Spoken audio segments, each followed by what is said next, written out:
Hello everybody, CW here. I want to have a little range talk. I'm at the range and I was going to do a couple videos, but stuff kind of fell through. No major problems. Had a couple of pretty neat things happen, a couple of really good groups, and I learned a little bit. And if you watched the last video, I was asking you where I should put the scope. The Arken 6-24 just came back from repair, and it was no big deal. I don't know if I told anyone or talked about it in a video, but the scope had some, lack of a better term, droplets on the reticle that were visible on the highest powers. They didn't hurt anything. They didn't affect anything. They didn't move or dry up or anything. I did check the scope for leaking. I brought it inside, put it in the furnace room, left it there for about a week to make sure that if there was moisture, it would have a chance to dry out and get out of the scope. But it never changed.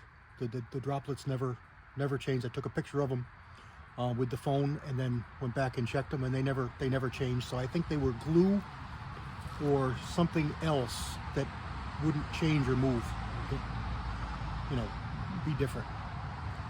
So I figured, because it's winter time and it's so cold and I'm not going to be doing a lot of shooting or needing to shoot that and enjoy it, I might as well take advantage of their warranty and send it out.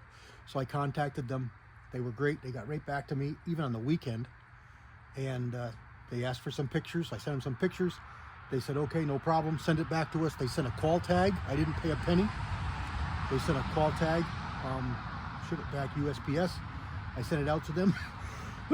They tracked it. They sent me an email, said that they saw that it was in the mail and that they received it, a couple, 3-4 days later. The day of or the day after that I got it, they sent me another email showing that it had an internal call tag for repair, or they had a wording for it. I forget what they said. Again, the next day, I think it was the next day, maybe the day after, no more than 2 days, I got an email back with a tracking number saying that it was going to be replaced and it was being sent back to me. And then it came like 3 days later, and you guys saw the video. So super happy with their customer service, super happy with the product. The scope is beautiful. They replaced it with a brand new scope. As I said in the video, I noticed from the box that it was a different box, and I noticed on the scope, I didn't say anything, but I noticed on the scope, I turned it over, I had removed the Made in China sticker that was on the flat on the bottom beneath the turrets, and there was one on there. So I'm pretty sure that it's a replacement scope, completely new, which doesn't surprise me. I mean, it makes more sense from a manufacturing standpoint just to replace it and then sell it, repair it later, sell it as a second, or sell it as junk or garbage or pull parts of it, whatever they do in-house. But that's just a quick background on that Arken. So I didn't know what I was going to do with it. I only really have a couple of firearms that are not hunters. I'm a hunter. All the decisions I make on cartridges, all the firearms that I buy, pretty much have to hunt. I have to be able to hunt them in some way. Don't really know why. It's kind of changing now. I've made it a point that I really want to get out and shoot some longer ranges. I'm hoping to do that this year. We'll see what changes for me. Obviously big changes in my life. Not that my wife in any way held me down or held me back. She would have enjoyed to do these things as well, but it is easier when it's just one person. So what I'm talking about is going places to shoot, just to shoot. So I can go, maybe go to Ohio and see, all you guys, my friends in Ohio, and do some shooting there, or go down south a little farther and see more friends and those kind of things. So where there's ranges that go out to 1,000 yards or so. So I want to make that happen. I really want to do that. So I want to build up some rifles that are for that, which is part of the reason for the 6 ARC. I was kind of thinking that in the back of my head a year or two ago when I built the 6 Rem. That's a heavy barrel gun. It can be hunted, but it's kind of heavy. and then the one that you see over here. I just put together. You've only just seen it in one video, and it would have been like 2 videos ago. I introduced it to you with the Minty unboxing video where I got the mold from my friend Minty. So I shot that today. I shot the 25-45 with the new scope, and I put the old scope back on the 7 mag and I shot that. The 25-45 was absolutely awesome. This is 100 yards, 5 shots with my 90 grain Sierra Game King, and I think this is, I have to check, it's either Accurate 2200 or Accurate 2230. Both of them shoot really good. I'm not sure which one it is, but they both shoot really good. Thrilled with that. That's just thrilled. I had loaded up 2 ladders with 2 different bullets and 2 different powders that I hadn't used before. I tried TAC, and I tried 7828. No, that's the big Magnum powder. XBR, the gold bottle. I can't remember the number. I've never used it before. But something happened. I don't know what. I chambered the first bullet, and it wouldn't completely chamber. Now, I checked these at home, and they were fine, but I don't like to be fiddling with the rifles here. Even though I'm alone in the range and it's fine, still, I don't like to be doing that. It's not as controlled. I want to do that a little more controlled, so I'll deal with that at home. I'll measure up my cartridges and see exactly what happened. I didn't shoot it again after that happened, so it's possible I have something in the feed rails or something that's closing, stopping the bolt from closing. No, that's not true because the bolt is in it now and it's closed. So I don't know. I'll figure it out. But it's not broken. It's just probably something I did with that ammo. So I changed the upper to this upper. Now this one is the barrel that you saw in the video. I can never remember the name. It's not a big name brand, but it's a big heavy barrel. Faxon bolt. And I used the lower from the 25-45 because it's been tuned up. It's got that great trigger. It's got that great grip. It's got the nice PRS stock. You know, it's made to be more a target. So I just threw this upper on there. And the scope that's on there is my Weaver Caspa 3-12. Now that is a great scope. I love the scope. It's a hunting scope. It only goes to 12 power. And I say only 12. A lot of my hunting rifles are only 2-7. But when you're shooting target, it's nice to have some more power. And 12 is just low powered for target. It's a locking turret scope, so it's good for a hunting rifle. Nothing's going to move on it. The only thing it's got against it, as far as I'm concerned, is the lighted reticle. I know a lot of people love them. I'm not a fan. I think it's just an obtrusive knob that sticks out, and I don't like it on a hunting scope. Just extra weight, extra bulk, I don't need. I can deal with it, and I will. So the reason I bring it up is because I asked you about scopes, where to mount them. I think I've decided what I'm going to do. You saw the video on that True Glow, and I don't remember the power. I want to say it's 3-18. I want to say it's 3-18. And a word about that, I've emailed them 3 times and never gotten a response. I have to call them. 3 times I sent emails out. I got responses back that said somebody would get a hold of me. No one has. So that's not good. Not good. But the scope's been fine. Hopefully I don't need their customer service. Doesn't look like it's going to be very good, but we'll see. Scope seems fine. That's on the 6mm rim.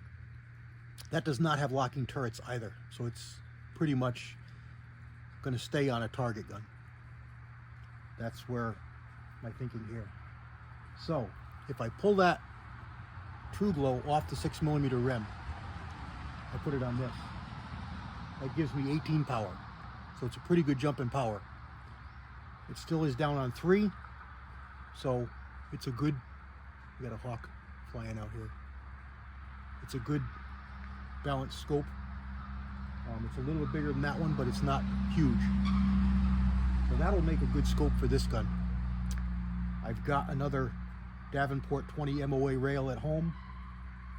Those are the Nikon rings that I really like, but they're 0 MOA. I want to pick up a little MOA so that I can stretch this out, because here is a 100-yard group out of that gun, 5 shots. And I just put this together and I haven't tuned it, set it up for ammo or anything. So this is just a 60 grain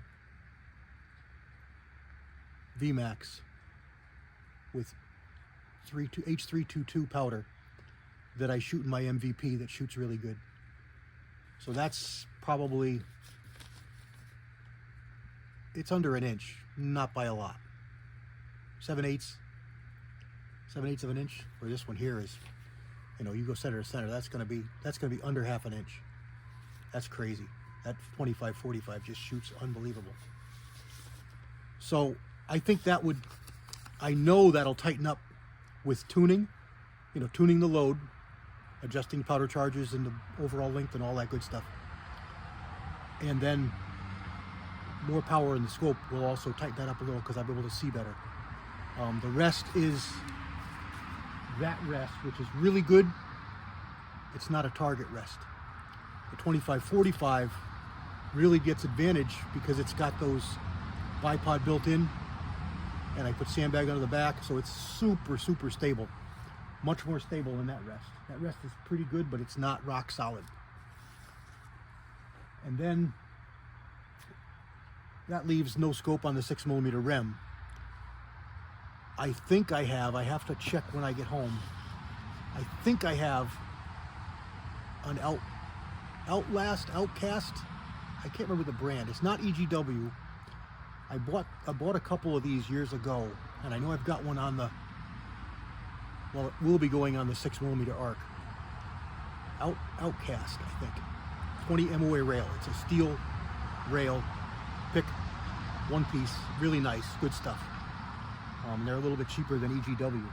EGW stuff is generally 50, 60 bucks, and these are like 40, 50. So they're 10, 20 bucks cheaper.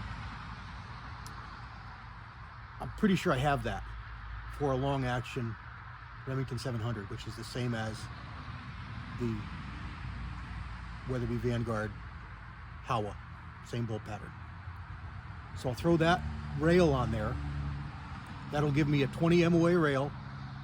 I've already got pick rings on the arc and scope. I'll throw the arc and scope on the 6mm rem. It should be a really good pairing. I was looking at the numbers, the ballistic calculations. Not even working up another load, just using what I've got, which will become, I'll probably go with the 105 grain Hornadies match boat tails if they shoot good, because I can get them and they're less expensive. Hopefully I can tailor my load just a little bit and walk right into that bullet, because I am shooting this 105 grain Spears, but I'm over 3150 feet per second with a 105 grain bullet in the 6 rem. And that trajectory, I think it was 8 mils of drop at 1,000 yards, which is pretty darn flat. And that's with that bullet. With I step up to the 105 match bullet, that's going to put me up closer to 500 G1, where right now I'm just over 4 1/4 G1. So that'll also flatten that trajectory a little bit. So that could be a really good combination. So that big scope on there will be a nice pairing. The 6 arc right now is getting the 3 to 15, 3 to 18, one or the other, right on scope. I think. We'll decide for sure. Maybe we'll switch things around. Maybe the right on will come over here, and the True Glow will go over there, depending on the power, what I see, what I decide, what I like. This to me is the shortest range.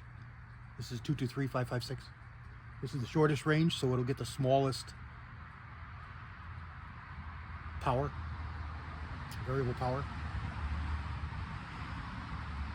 6 arc. Can also stretch its legs to 1,000. It's got some really good ballistics at 1,000 with good bullets if I want to do that. So I'll have to decide because the scopes are bigger. I'll just have to decide, but that's what I'm going to do. That Arken's going to go on the 6mm rim. I may have to order a rail. We'll see when I get home. That leaves this scope. This scope, I'm going to put on this one here. I'm going to put that on this 7mm. I didn't really want that kind of scope on this gun. I did have the Arken on here, and this is the scope that's been on here a lot. I had it off and on, and I've had it for a long time. It's a Burris 4-12. It's a really nice scope. It's just old school. Well, I think something's gone in the turrets. It's not gone bad. It can be used, but it wanders, and I'll show you on these groups that we were shooting for no reason, and I don't know what's going on. I know the load that I chose here shoots. The load that I shot with it when we shot the Arken video on this 7 mag was a ladder load. I was trying to work up and see what I had, and it was probably a poor choice. I should have used a load that I knew where it shot just to see the scope. So I'm going to order the same Tally lightweight rings for this that I put on the 35 Whelen. I did the video on altering the ring to fit. This is a commercial Mauser action, so it's smooth, flat. I won't have to do anything, just bolt it on. It's a shame because these rings, these are Tallies too. These are very expensive Tallies, and I priced just the rings for these, and they were over $100 just for these rings. They're special, proprietary Tally bases and rings. I bought these for that Whelen way back when I built that Whelen in 87 or 88. I'm pretty sure they were used when I bought them. But they're for 1 inch. To get 30mm, it's expensive. I don't really want to spend that kind of money. I can get a set of Tally lightweight one-piece base and rings for under $50. So that's the way I want to go. So I'm going to order those in 30mm.